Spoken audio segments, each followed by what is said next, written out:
দীর্ঘ 24 বছর আগে আমি জাতীয় সংসদ নির্বাচনে অংশগ্রহণ করেছিলাম 2001 সালে। 2001 সালের পরে দিয়ে আজকে 2026-এ আসে এই 12ই ফেব্রুয়ারি নির্বাচনে আজকে আমি অংশগ্রহণ করছি।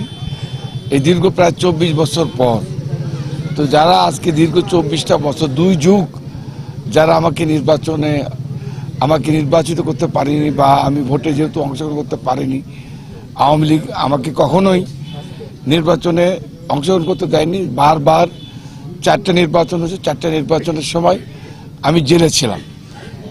আজকে আমি এই জেলার দায়িত্বপ্রাপ্ত মন্ত্রী হিসাবে বা এমপি হিসাবে যে কাজ 2001 থেকে 6 পর্যন্ত আমি করে আসছি, এই নাটোরে এমন কোনো রাস্তা নাই, এমন কোনো বাড়ি নাই যেখানে বিদ্যুতের আলো পৌঁছে দিই নাই।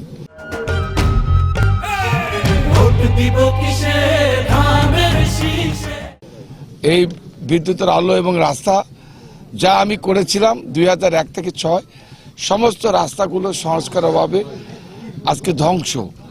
আমি মনে করি যে মানুষ দীর্ঘদিন আমাকে না পেয়ে এবার ভোট দেওয়ার জন্য, ধানের শীষের প্রার্থী হিসাবে আমাকে ভোট দেওয়ার জন্য মানুষ মুখিয়ে আছে।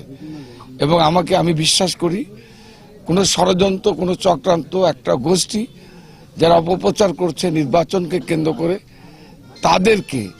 তাদের বিরুদ্ধে এদেশের মানুষ ধানের শীষ, উন্নয়নের প্রতীক, শান্তির প্রতীক তারেক রহমানের নেতৃত্বে আগামী দিনে ধানের শীষের প্রতীককে বিপুল ভোটে তারা জয়লাভ করাবে।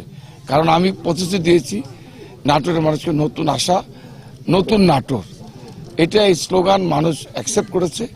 আমি নাটোরের এবার নির্বাচিত হলে বিশেষ করে নতুন যে ভোটারগুলো আছে যারা বেকার, শিক্ষিত, master degree pass, honours pass, intermediate pass, matric pass, প্রত্যেক ছেলে মেয়ের কর্মসংস্থানের ব্যবস্থা করব। এবং আমার বিশ্বাস নাটোরের মানুষ যারা ইতিপূর্বে কোনো একটি রাজনৈতিক দলের সমর্থক না হওয়ার কারণে কাউরে চাকরি হয় না, আমি প্রতিটা ঘরে ঘরে চাকরির ব্যবস্থা করবো। আরো ইম্পর্টেন্ট, এই নাটোর দিয়ে গ্যাসের লাইন রাজশাহীতে গিয়েছে। আমি প্রতিশ্রুতি দিয়েছি আমাদের মা বোনদেরকে, ভাইদেরকে, এই গ্যাসের লাইনটা আমি নাটোরে নিয়ে আসবো, যাতে করে এখানে নতুন বিনিয়োগকারী ইন্ডাস্ট্রি বা নতুন শিল্প কারখানা গড়ে উঠতে পারে। এই জন্য আমি গ্যাসের লাইন নিয়ে আসবো। পাশাপাশি এখানে একটা বিশ্ববিদ্যালয় দরকার, এখানে কৃষি বিশ্ববিদ্যালয় দরকার, এখানে মেডিকেল কলেজ দরকার।